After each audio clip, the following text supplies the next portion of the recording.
We are entering a new era in public education in California and throughout the nation, and it's focused on teaching and learning for what's needed to prepare our students for success in today's global society. Well, what does this mean? It means that the Common Core state standards being implemented now are calling for students and teachers to go much deeper in their thinking and the learning that's occurring in the classroom. Students are now called upon to engage much more deeply with the content material that they're studying in class and to analyze it and to be able to express their evidence upon which they've based their decisions, their conclusions, their solutions to problems. And so this is some of the change that we're seeing in the classrooms.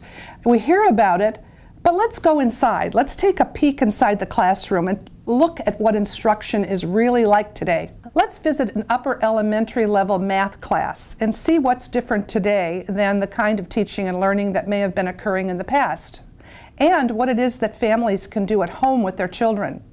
In our annual report to the public on page 7, you will find an example of one of these kinds of performance tasks that we're now asking of students, and ways in which we're engaging the family in the learning process as well.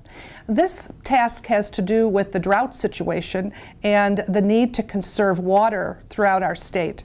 As we know, there's many programs in place now within communities to encourage the public to cut back on their water use. Well, what the students can do today in class is to study that water bill and to analyze what their water consumption is in their household.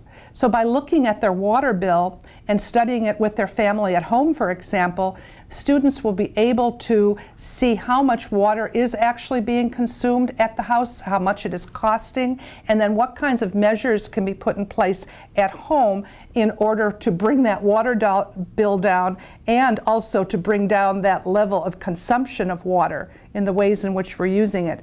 So I encourage you to turn to the Monterey County annual report to the public and take a look at the upper elementary performance task, and then take out your water bill at home and sit down with your children or grandchildren, and let's take a look at how we can help our children to engage in math in a deeper and meaningful way, and also lead to the integration of science as they talk about water conservation and what we can do to resolve some of these critical problems that are facing us today.